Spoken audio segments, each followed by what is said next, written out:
The Earth's in space. Why is why is it that way up? By now, everyone's probably familiar with the concept of the Mandela effect. Yeah, that's where people thought Nelson Mandela died, like, in the 90s, but he only died, like, a decade ago? And people are like, what? Nelson Mandela's still alive? What the I don't know why people thought this. I don't think this. I'm not sure if I have any Mandela things. There's also the Berenstain Bears one, but I didn't know what the Berenstain Bears were until I heard of the Mandela effect. So, it's the name coined for a collective false memory shared by a large segment of the population. The effect was named after Nelson Mandela, who many people believe died in prison in the 1980s. How?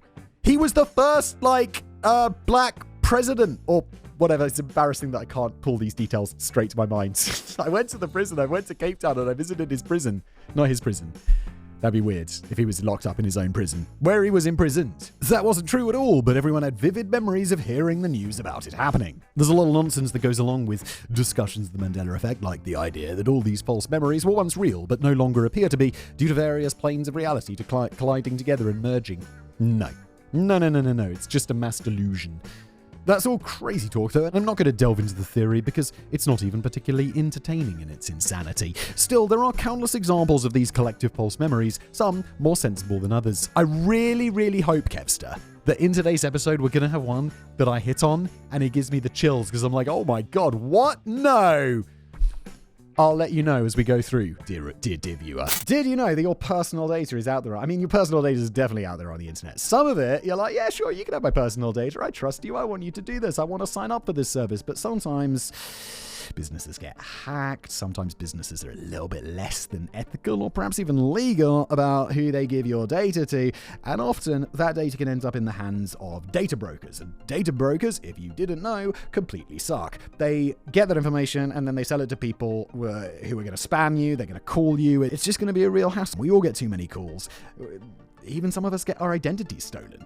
And that is something that you can definitely help to prevent with today's sponsor, Incogni. They automatically remove your data from these data broker sites, keeping you safer without the hassle. They basically say, yo, remove it. It's my legal right. They do that for you.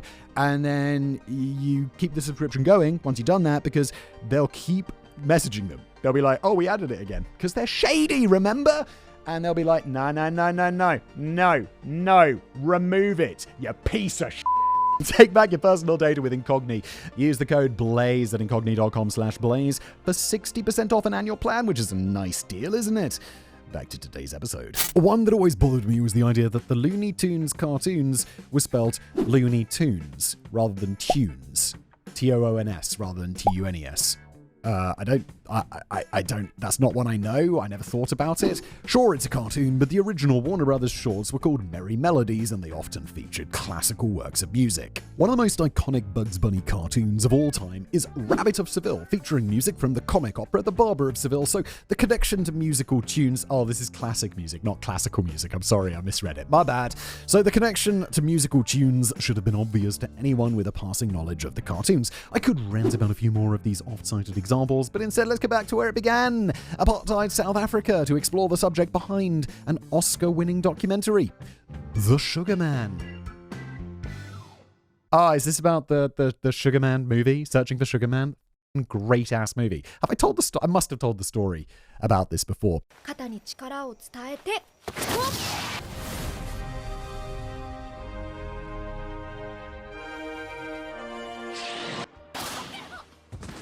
My dad, grew up in South Africa, and this is a movie about an American singer who somehow, I think it was through piracy or whatever, someone had ripped off one of his records, and it became super popular in South Africa. And the guy, the singer in America, had no idea about this. And I remember seeing this documentary, and I was sitting in the car with my dad, and I was like, Dad, have you seen this documentary? And he's like, no.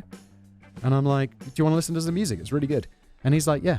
And he's like, oh my god, of course I know this music. This is super famous. And I'm like, no, you just think it's super famous because it was a part of your growing up. No one else knew this. It was just in South Africa. And my dad was like, no way. And then he saw the documentary and was like, holy shit. It's really cool. Not because he wasn't good, but because of the powers that be in the world of corporate radio never decided to push his albums. It's very, like, I saw that documentary, a decade ago? I still listen to his music. It's really good. Payola had been outlawed by the federal government a decade before Rodriguez released his first album in 1970, but that doesn't mean that the music industry suddenly became based on merit or that it was any less corrupt. Record labels had to be more discreet and indirect with how they bribed radio DJs, with payments usually coming from third-party independent promoters. But Payola was still alive and well. But in South Africa, Rodriguez was a legend. He sold more albums there than Elvis, and fans absolutely loved him. He did pretty well in Australia too, touring there twice in the early 1970s, but nothing rivaled his success in South Africa. Unfortunately for the people of South Africa, few would ever get the chance to see him perform live. He disappeared after the release of his second album, and news quickly spread that he'd died. According to everyone in the country, Rodriguez, often referred to as the Sugar Man after the title of one of his hit singles, had killed himself by lighting himself on fire during a concert. Oh, I thought he shot himself in the head during a concert. That was the legends. That's my Mandela effect. There were other theories as to how the Sugar Man met his untimely end, but the predominant memory everyone in South Africa had was that he'd taken his own life via immolation in front of thousands of fans because reasons. Was this just a false memory or an urban legend, though? Had Rodriguez's death been much more mundane? No, he's still alive. I mean, he's not alive now. I think he died last year, a couple of years ago. But no, he was very much alive. Wasn't he working as a builder or a carpenter or some such? In, like, Michigan? In the late 90s, Swedish documentary maker Malik Benjelloul decided he wanted to find out. Malik began the production of his film Searching for Sugar Man to uncover the truth about how Rodriguez had died. He expected the story would be tragic but unexceptional, like a car crash, though he was prepared to uncover the lost concert footage of the man lighting himself on fire. What neither Malik nor everyone in South Africa had been prepared for, however, was the truth. Rodriguez was alive, well, and completely unaware that he was famous in South Africa. It's such a good documentary. If you haven't seen this, I know we're spoiling a lot of it. It's good. It's a great documentary. At the same time that documentary was being researched, Rodriguez's oldest daughter, Eva, stumbled across a website dedicated to her father made by a fan in South Africa. They reached out to the owner of the website and discovered the extent of Rodriguez's fame there, which led to a 1998 tour and an unrelated documentary, Dead Men Don't Tour. Whoa, I don't remember this at all from the documentary. I thought the Searching for Sugar Man documentary made him famous again and then he went to do a tour. Many examples of the Mandela effect are easy to explain, but it's incredible that an entire nation could have a vivid, shared memory of someone dying a spectacular and public death, even though that person was just going about his business back in his home country. I don't know if this is Mandela effect. Isn't this just like an urban legend spreading? Anyway, New Zealand. While researching various examples of the Mandela effect, I stumbled upon one that absolutely shocked me. It didn't shock me because of how ridiculous and stupid it was. It shocked me because I'd fallen victim to the same false memory as many others. Oh, Kevin, please be one. Please be one. When I was looking at different examples and saw the words, some people remember New Zealand being northeast of Australia, I thought this was me just being dumb. Oh my God. Wait, until I was maybe in my 20s, I thought that New Zealand was where Papua New Guinea is. It is Papua New Guinea, right? The one that sits above it. That's going to be embarrassing if I get that wrong. I know it's now off the southeast coast. I mean, it's always been off the southeast coast, but now I know where it is. Google Maps. Let's go to Australia. Yeah. I thought Australia was New Zealand was Papua New Guinea. And apparently, not just me. I really thought that was just me being dumb. Kevin, you've already delivered. What I wanted at the beginning was something like this. And boom, you did it. And my immediate reaction was, wait, well, where else would it be? In my defense, not only am I a product of the American educational system, but for years I have been countering people's claims that I should go on Jeopardy with the admission that I would lose because I absolutely suck at geography. Failure! Still, that only explains my personal ignorance about New Zealand and not the millions of other people who falsely believed it was northeast of Australia. I had no idea. I thought this was just a Simon being dumb thing. I mean, it happens every day. I had no idea this was like some shared thing. I thought it came from Risk, the game Risk. And for some reason, when I was playing Risk, you'd have the Australian territory, whatever it was called, that you'd collect the 4 countries, like the Northeast Territories or whatever. And for some reason, I thought that was New Zealand. So that's where I feel I got it from. But it's obviously wrong. It's not where New Zealand is. Oh, and for anyone who's currently as shocked as I was by this, apparently New Zealand is actually to the southeast of Australia. Who knew? And to be clear, no, myself and the other people who believe New Zealand was north of Australia did not confuse it with Papua New Guinea. Oh, wait.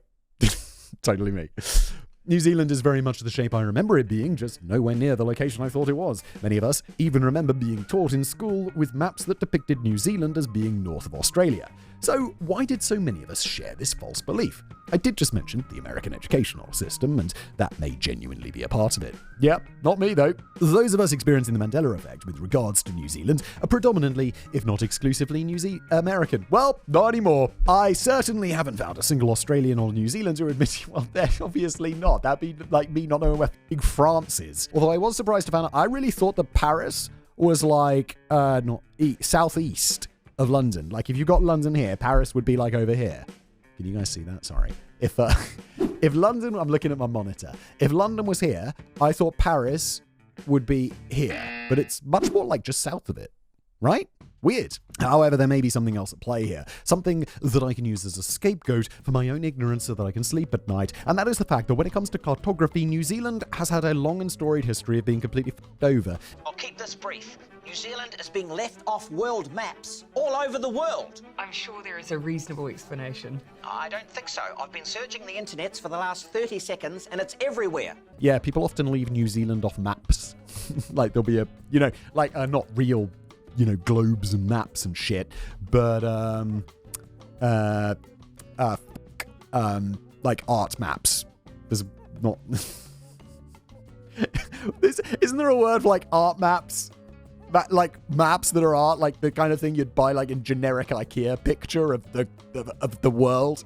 It doesn't have New Zealand. For centuries, New Zealand has been incorrectly depicted on maps. Its location has varied greatly, and sometimes it really was drawn as being north of Australia. Realistically, those weren't the maps that would have appeared in textbooks, and I'm just an idiot. But it is possible that many of us saw maps with New Zealand in the wrong place. Alternatively, we may have seen maps in which New Zealand was omitted entirely, and our minds just filled in the blanks, putting it near those other islands just for the hell of it. In fact, the omission of New Zealand from maps has become a meme to the residents of the country, as it happens a lot. Notable maps that have failed to include New Zealand include a map in Washington, D.C.'s National Museum for Natural History, the board game Risk.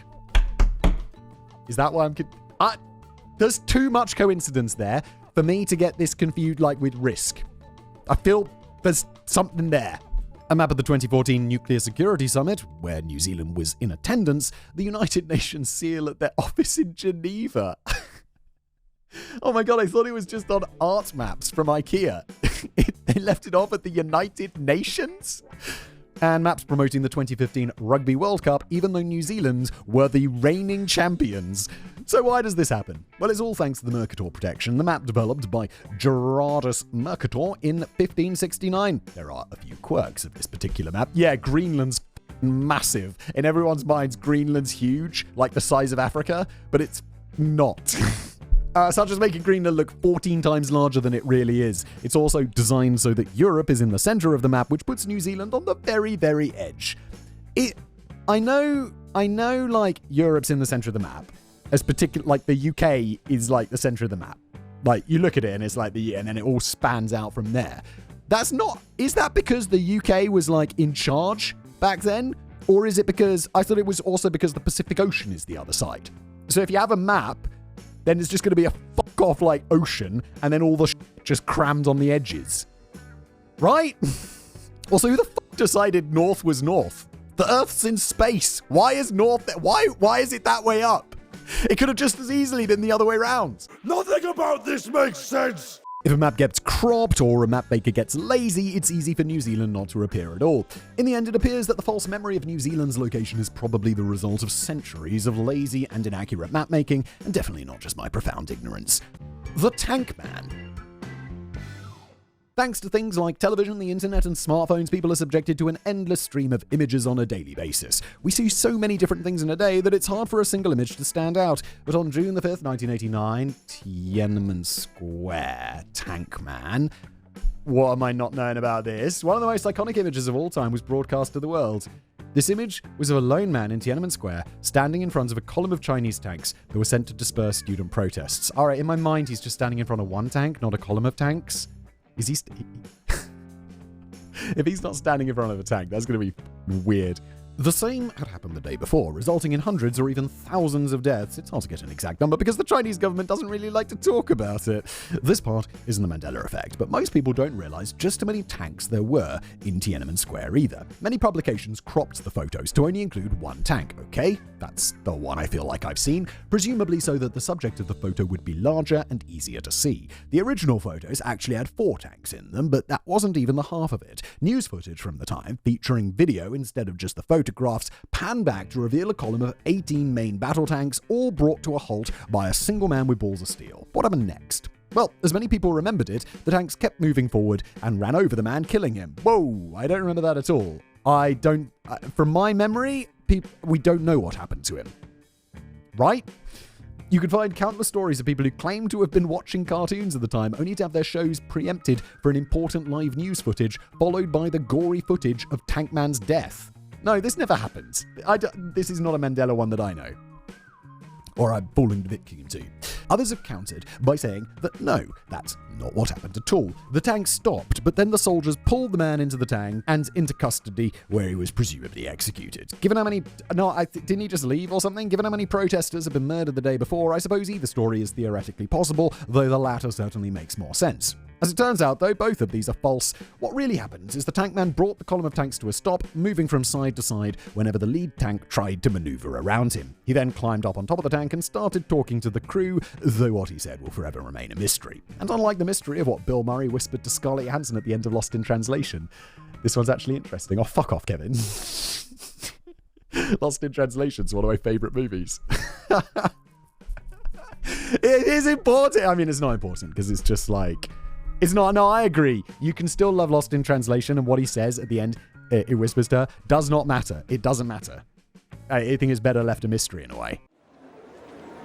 It's free real estate. God, what a fucking great movie. The tank man was never pulled inside the tank, though. He climbed down to block the path of the tanks again, and then people ran in from the crowd to pull him away. He disappeared into the crowd and was gone forever. Some news outlets reported that he was executed a couple of weeks later, but there's no evidence for this. As far as anyone could tell, the man was never identified and nothing ever happened to him. I mean, at this point, 36 years worth of stuff has happened to him, but none of it was nearly as important as what happened that day. Shazam! Like many other people who grew up in the 80s and 90s, I remember seeing a movie called Shazam in the mid-90s starring Sinbad as a genie. I know of this one. I never had this false memory. I don't even know who Sinbad is.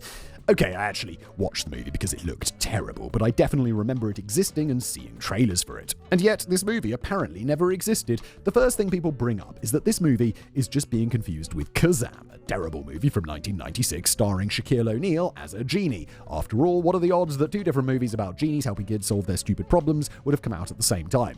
Dude, Armageddon and Deep Impact came out in like the same fucking year, and it's all about like an asteroid hitting the Earth. It's called the twin movies thing, where like people come, like 2 people, screenwriters or whoever, see something, they read the same article in the news and they're like, ooh, good idea for a movie. And they start writing and then it comes out at roughly the same time. And to that I say the odds are surprisingly good. The movies Dante's Peak and Volcano, both about catastrophic volcanic eruptions, released just 2 months apart. A Bug's Life and Ants, 2 animated movies about ants. I thought those were the same movie for a very long time.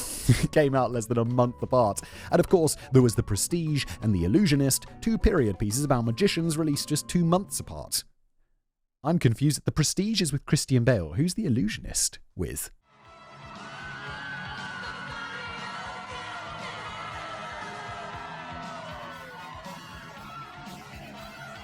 I feel like I've seen them both, though. This shit actually happens all the time, and that's before we add in all the rush jobs made for TV movies, from Asylum to Snakes on a Train. Basically, something enters the public consciousness, and studios make a movie about it. The end result is studios frequently putting out similar yet unrelated movies at roughly the same time. Twin movies, or whatever it's called. And for those of us that were absolutely convinced Shazam was a movie, we all acknowledge that Shazam also existed and was an unrelated genie movie. Despite so many of us being convinced that this movie existed, however, there isn't actually any evidence of it. Well, except for Sinbad saying that he made the movie. I'm not proud of it when I did Shazam. I was doing a lot of crack. I was staying in crack houses, and I did Shazam for crack money. In an interview, he talked about how he was addicted to crack and living in a crack house, and he agreed to do Shazam for crack money, even though he knew the script wasn't any good. He's just making the shit up, right? Just for the memes. I love it. Of course, Sinbad went on to talk about how he injured his rotator cuff trying to fit into the lamp, and how he and his military contacts, since he was claiming to be ex-Black Ops, broke into everyone's homes and used government mind control technology to steal all existing tapes of the movie except for 3. He just loves that. People will believe him, though. There's going to be a small little fraction of people who are like, told you!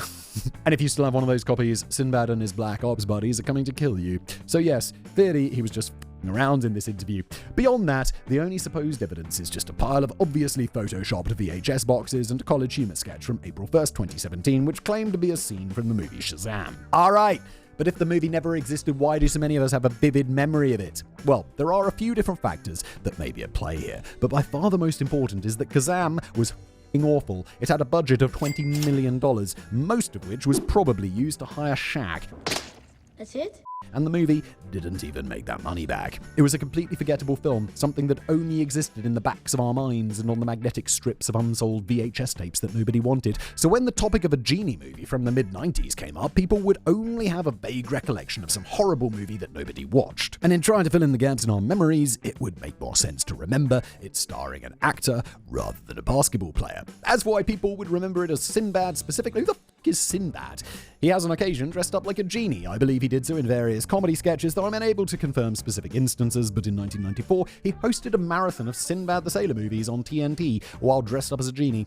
This Sinbad hosting that Sinbad.